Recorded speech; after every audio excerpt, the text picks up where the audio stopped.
गोली लगने से इंसान के शरीर में ऐसा क्या होता है कि इंसान सहन नहीं कर पाता और अपनी जान गंवा देता है? आखिर कैसे होती है गोली लगने से मौत? क्या इंसान के डर की वजह से उसकी मौत होती है या गोली के गन पाउडर से? मूवीज देखते वक्त आपको ये सवाल जरूर आते होंगे, तो चलिए इस वीडियो में जानते हैं आखिर गोली और डर का क्या संबंध है। दोस्तों, हम सभी को पता है कि जब कभी किसी इंसान को गोली लगती है तो उसकी मौत बहुत जल्दी हो जाती है। इसी वजह से सैनिकों से लेकर पुलिस वालों तक हर किसी को बंदूक दी जाती है ताकि वो इसका प्रयोग करके सामने वाले मुजरिम को घायल कर सके और वक्त आने पर उसको मौत के घाट उतार सके। और आपके दिमाग में ये सवाल एक ना एक दिन जरूर आया होगा कि आखिर किसी इंसान के शरीर में जब गोली लग जाती है तो उसकी मौत किस तरह से होती है? गोली लगने के दर्द से या फिर गन पाउडर के जहर से? ये सवाल काफी पेचीदा है और इसका जवाब भी आपको इसी वीडियो में मिलेगा, तो हमारे साथ वीडियो के अंत तक बने रहना। दोस्तों, जैसा कि हम सभी जानते हैं, आज के इस एडवांस जमाने में हथियार भी काफी एडवांस हो गए। वरना जब हमें किसी को कोई नुकसान पहुंचाना होता था तो पहले के समय में हम उस पर किसी भारी चीज से वार करते थे।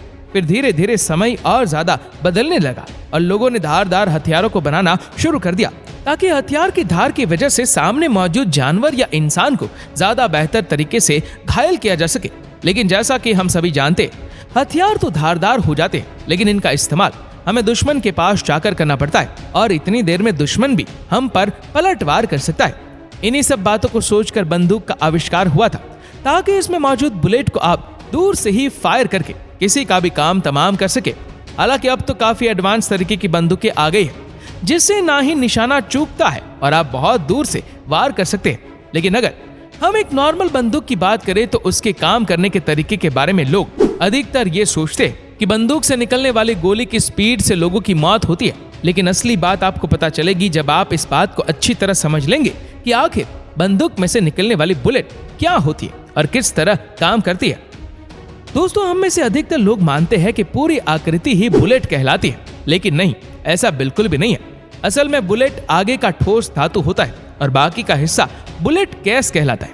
हालांकि लोग उसे बुलेट केस ना कहकर उसे भी बुलेट ही कहते हैं। वैसे दोस्तों, बुलेट केस को आम बोलचाल की भाषा में खोखा भी कहते हैं क्योंकि इसी में गन पाउडर भरा होता है और इस गोली के बिल्कुल लास्ट में एक पिन पॉइंट होता है जिस पर प्रहार किया जाता है। इसे इंग्लिश में प्राइमर कहते हैं। अभी तक तो आपने ये देख लिया कि इसकी बनावट किस तरह होती है, लेकिन अब देखते हैं गोली काम कैसे करती है।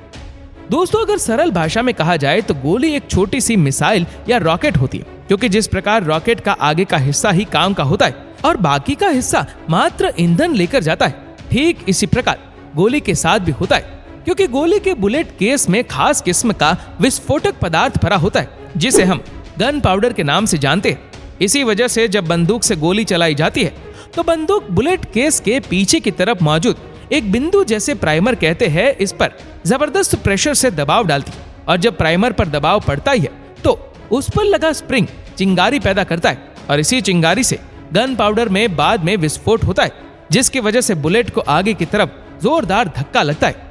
बुलेट केस गर्म होकर फैलता है जिस वजह से उसकी बुलेट पर पकड़ कमजोर हो जाती है और गन पाउडर के विस्फोट के कारण उत्पन्न हुआ जबरदस्त फोर्स बुलेट को तेजी से आगे की तरह धक्का देता है। ऐसा होने पर बुलेट घूमते हुए तेजी से नीचे आने की ओर बढ़ती है। अब आप समझ गए होंगे कि हम पहले बुलेट को रॉकेट क्यों कह रहे थे, क्योंकि जिस तरह रॉकेट में पीछे फायर करके इसे ऊपर की तरफ उड़ाया जाता है, ठीक उसी तरह प्राइमर में दबाव डालकर चिंगारी पैदा की जाती है ताकि गन पाउडर में आग लग जाए और बुलेट डायरेक्ट अपने निशाने की तरफ बढ़ जाए। पर दोस्तों, अब यहाँ सवाल ये आता है कि गोली लगने से आखिर मौत क्यों होती है? अब आपको ये चीज तो समझ में आ गई होगी कि बुलेट के ऊपर कोई भी जहर नहीं लगा होता, बल्कि वो सिर्फ एक फोर्स से अपने निशाने की ओर निकलती है और इसी फोर्स की वजह से इंसान के आंतरिक अंगों पर नुकसान होता है। क्योंकि गोली लगने से शरीर में हो रहा ब्लड फ्लो गोली लगने वाले हिस्से में रुक जाता है और वहां मौजूद ब्लड बाहर की तरफ बहना शुरू हो जाता है। ऐसे में अधिकतर मौतें शरीर से ज्यादा खून बहने की वजह से होती है। कुछ मामले तो ऐसे भी देखे जाते हैं जहां पर बुलेट हड्डी में फंस जाती है और फिर कभी बाहर ही नहीं निकल पाती। पर सबसे नाजुक हालात तो तब होती है जब बुलेट सिर या फिर किसी दिल पर लगती है, क्योंकि ये हमारे शरीर के बड़े ही महत्वपूर्ण अंग है जो काफी ज्यादा नाजुक होते। अगर इनमें ब्लड सर्कुलेशन रुक जाता है तो इंसान की मौत होने में ज्यादा समय नहीं लगता।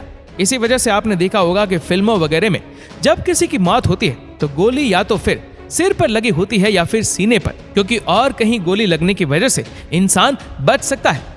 यही कारण है कि जब कभी भी पुलिस वालों को बंदूक दी जाती है तो उनसे हमेशा यही बोला जाता है कि हमेशा मुजरिम के पैरों पर ही गोली मारे, जिसकी वजह से वो घायल हो और चल ना सके, क्योंकि कभी भी मुजरिम को डायरेक्ट सीने या फिर सिर पर गोली मारने की इजाजत नहीं होती। हाँ, अगर कोई पुलिस वाला एनकाउंटर कर रहा है तो वो इन जगह पर गोली मारकर एक ही बार में काम तमाम कर सकता है, वरना हमेशा पैर पर ही गोली मारने की हिदायत दी जाती है। दोस्तों, हमें पूरा यकीन है कि आप बंदूक से निकली गोली के चलने से लेकर इंसान के शरीर में घुसने तक का पूरा मांजरा समझ गए होंगे।